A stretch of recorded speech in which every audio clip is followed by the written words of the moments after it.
Townsend. And I'm Cameron Volker. And this is Encounter Shawnee Mission, giving you news from the students' view. Are you mad about science? The students at Krista McAuliffe are. Let's take a look. Every Friday at 3:15, students at Krista McAuliffe Elementary School are taking learning to the next level in a program called Mad Science. What is Mad Science? Mad Science is the world's leading fun science provider. We are a branch of an international corporation, and the corporation was started by two brothers who did very well in science and were successful in their life because of science. They became entrepreneurs, tried to figure out what made them successful, and they thought it was their early training with science. The program has proved to be a pleasant surprise for both instructors and students. My mom signed me up, and she didn't tell me and she said she had a surprise for me, and she told me, and I was like, yay, because I love science. I didn't think I had the patience and tolerance for children, but actually I found out I love working with little kids. During the process, instructors not only provide the students with information about science, but also with common manners and valuable lessons. What don't we cover? And then, of course, when you're teaching children, you're always teaching more than the subject. You're teaching them how to be polite and share. And probably the most valuable skill that any teacher could give any human is the ability to work in small groups. As Mad Science continues to grow, its teachers hope the lessons will benefit students throughout their lives. The company motto is sparking imaginative learning. And that's the best way to say it. That sparks a lot of imagination there, I think, just that statement. With photographers Caitlin Beeman, Jordan Chapman, Burke Hatterhenry, and Jen Stanley, this has been Cameron Volker reporting for Encounter Shawnee Mission. Recently, 6th graders at Overland Park Elementary have become Mesopotamian brick makers for the day. Here's a look at how the student structures held up to the standard of an ancient civilization. The 6th grade students at Overland Park Elementary built bricks and completed a series of tests to determine the durability. I made my brick out of dirt and grass. You have to roll it down the driveway 5 times, have a little kid step on it, and then you have to put it in the water for 30 seconds and see if Mrs. Bove could break it. The annual project helps the students to learn about ancient Mesopotamian construction. I made my brick out of some soil that I dug up that I assumed had clay in it since our yard is full of clay. And then I mixed a little flour and some water, and then I threw a handful of wood chips in. My brick passed 2 tests but crumbled at the last one. The students were graded based on how well their bricks met the criteria. We have probably done the brick project for 15 years. It teaches them that the ancient people had to be very resourceful, and that all that they did that we look at and say, oh, anybody can make a brick. It's really harder than it seems. With photographers Courtney Krebs, Jamie Wilt, Whitney Knightley, and Sydney Harvey, this has been Jessica Losky reporting for Encounter Shawnee Mission. The 6th grade students at Bonjour Elementary are planning their annual trip to Wildwood. Here's a look at the tasty way they found to raise money. The 6th grade students from Bonjour Elementary held a pancake breakfast and book fair to raise money for their trip to Wildwood. So we have Perkins here today making an all-you-can-eat pancake breakfast with sausages and whatnot. $1 of every person that comes in will go towards Perkins, their fundraiser. Really, the only thing we do is charge them $1 per person on our side, and all that money goes to Give Kids a World. It's the organization that Perkins supports. And then everything else, which is $5 for every adult, it's $4 or $3 for every child, 3 to 12, and then under 3 is free. All of our money, 100% of it, will go to the Wildwood Fund, basically, and that's for the 6th graders to go to Wildwood at the end of October. We also, at the same time, have a book fair going on. All of that money also does go to the Wildwood Fund. Wildwood is a camp that you go for 3 days, and you can go canoeing, you can go through mazes, you can play games in the middle of the night, and you can do all these fun stuff. This entire morning is basically for Wildwood. With photographers Emily Weeson, Sarah McGee, and Ann Wade, this has been Abby Crone reporting for Encounter Shawnee Mission. The Sky Dome Planetarium recently visited Comanche Elementary School. Let's see what the students learned. Sky Dome presenter Roosevelt Johnson gave students at Comanche Elementary School the opportunity to experience the wonders in the night sky. I didn't have someone coming into our school, setting us up in the gym, and educating me about what to look for at home when I'm playing my little games with my friends. I get a chance for kids to go home, and instead of playing games all night long, they can have the sky as their playground. And so many kids have came up to me and said, "Sir, now that you've given us this program, I can go home and I can look up. I can show mom and dad this and that and that and the other. And it fills them with such enthusiasm, you know, they can go home and just look outside their window and see something astonishing. Everybody say constellations. Constellations. Oh, now I'm hearing them. I'm hearing them now. Constellations. Students are easily drawn to Roosevelt's presentation because of his unique speaking style. He was very active. He wasn't like one of those people who just, just come there. He showed us a lot. And so I think that's important to learn about how when astronomers go into the sky and search for stuff and they bring back information that gives us more knowledge for us. The chance to do this and educate kids about the stars and the constellation, I just jumped at it. It's so rewarding when they go out of the Sky Dome and I get a hug and I get a word about, I didn't know that. I get a teacher grab my hand saying thank you. That's the reward. The measly paycheck, it's not enough money. The reward is having kids going home and looking up and taking a different perspective of their sky. Going home and actually searching for the Big Dipper, the Little Dipper, actually looking for Orion's Belt, looking for things that before I came to their school, they had no idea was out there. So the reward is just having them, filling them up, their minds up with things they can go home and get access to right away. It's immediate, finding the stars. With photographers Victor Zaharopoulos, Audrey Murray, Paul McCardle, and Tyler Thornton, this has been Michael Garrett reporting for Encounter Shawnee Mission. Lancer Day is always a finishing touch with Shawnee Mission East's Spirit Week. Let's see how spirited the Shawnee Mission East Lancers are. The Prairie Village community is a huge part of Shawnee Mission East. Mayor Ron Schaefer of Prairie Village declares the town Lancer Village for the day, and Student Body President Joe Craig becomes mayor. Our fellow students are very excited. Today is our Lancer Day. Everyone's wearing blue and in their Lancer gear at school today, so everyone's really excited. Lancer Week is the best week ever. Everyone is the most exciting part of the whole entire year. Everyone dresses up, there's a theme every single day, and then the day of Lancer Day, it's the best day, Lancer Blue, and then everyone comes down with their parades we've been working on for weeks now. Then we have the game, and everyone's just really excited. It's a great atmosphere. Pep Club presidents, me and Maddie, get up on a podium and we do a pep assembly down here, and then the student body president talks, the mayor of Prairie Village talks, and proclaims the village Lancer Village for one day. And Joe Craig, the Stuco body president, is the mayor for a day.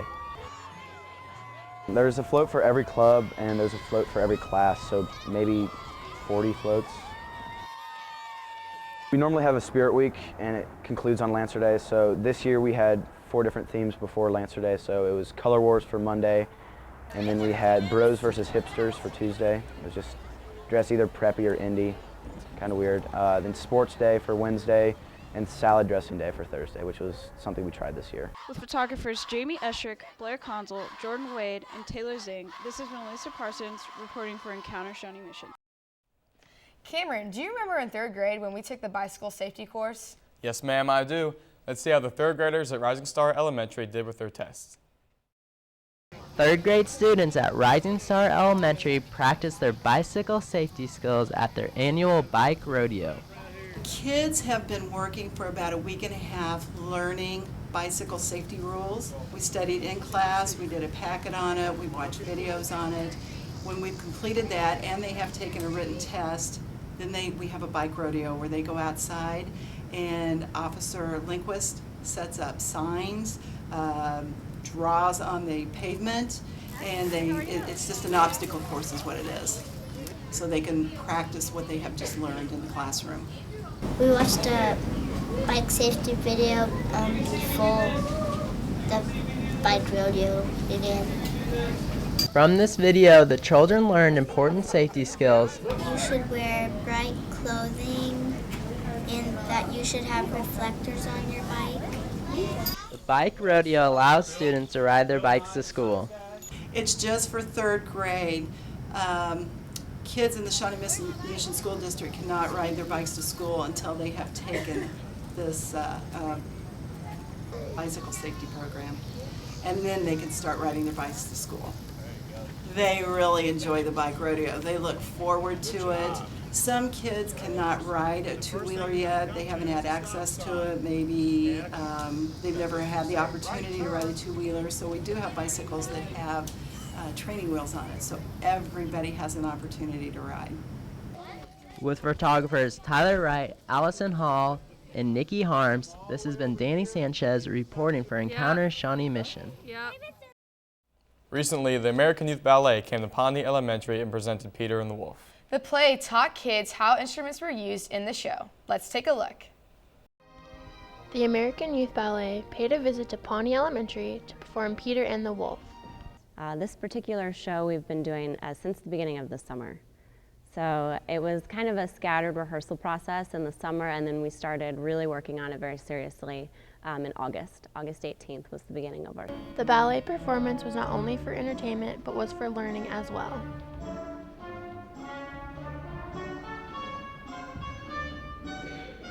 We chose it because it has also a really good music connection as well. So it makes for a nice short story ballet that we can present with a few characters, so it's really portable. We can bring it into a lot of schools really easily with a small cast. But then it also has the narration and the music, and so with some music teachers we're actually pairing, a curriculum study where the students work on the music for a month, and then we come in and they already know the characters, they already know the instruments, and it pairs nicely in that scenario. The students of Pawnee enjoyed the play and were mesmerized by all the action.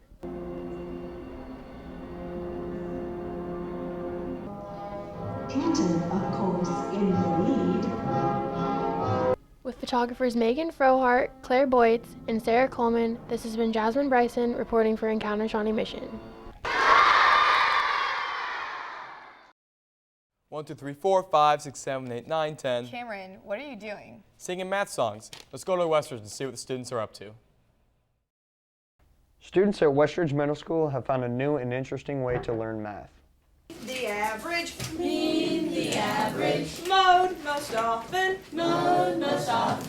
range, subtract the smallest from the largest, range, subtract. It gives them that memory tool. A lot of the students that I have, that's one of the problems. They don't memorize or they can't memorize. So it gives them that memory tool, and we know that it works because during a testing, a lot of my kids have to have the test read aloud. So you're sitting with them in a little group and you hear this hum. Same thing during the Kansas assessment. So it does help them remember the details. Mode most often, range. I've taught for 20 years, and most of what I do I've picked up from somewhere else. When I started teaching, I taught with a lady, and she had taken all the different styles of writing, the punctuation rules, capitalization rules, and she'd put those into songs. So she did that. I kind of got interested in math. A lot of the things I've picked up have come from workshops, other things that I've done.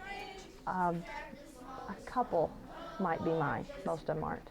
They're begged, borrowed, or stolen. What I like most about the songs is that it makes just the math class more fun.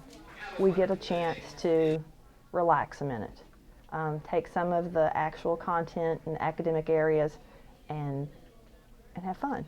The songs teach the kids, depending on what we use, we have several, they teach, this one, the central tendencies. One we sang earlier was for problem solving, the different steps in the problem solving. We sing a song for adding and subtracting integers. We have a cheer we do for rounding, so several different skills. Photographers Sean Cunningham, Fred Omstitz, and Jordan Vandenberg. This has been Charlie Kelly reporting for Encounter Shawnee Mission. Hey Cameron, how much do you know about Lenexa? Not as much as a third grader at Sunflower Elementary. Danny Neely has the story about this unique educational program. Third graders at Sunflower Elementary are involved in an educational civic program called Learning About Lenexa. This is a program that the city of Lenexa does for all third grade students in the city. We go to all the elementary schools and we teach them about certain aspects of the city's government operation, as well as some of the history of the organization and some other technical activities that we do within the city organization. I work in the Public Works Department, specifically with vertical construction, so that would be any building basically. And I'm going to talk a lot about buildings. I'm going to talk about roads and bridges. I'm going to talk about stormwater and storm sewers and that sort of thing, and just kind of teach the kids what infrastructure is and kind of some of the effects that it has on the community that they live in. The students learned about the process of civic works projects. Like how to build a road, you need, or how to build a building, you need a like planner, like not to put it in the street. The third graders then witnessed a demonstration of the machinery used in these projects.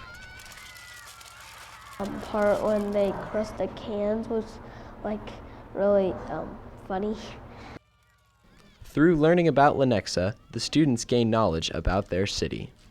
Working in government, you're always thinking of the public that you serve, or at least you should be. And it's kind of nice and neat to expose kids to this, and maybe they'll take some of that back to their families or someone else to kind of explain what it is that I do. And it's just fun to be around them. For photographers Christian Leroy, Lizzie Geronimus, and Alex Burnett, this has been Danny Neely reporting for Encounter Shawnee Mission. Well, that does it for us, Shawnee Mission. I'm Blair Consul. And I'm Cameron Volker. Thanks for tuning in to another edition of Encounter Shawnee Mission.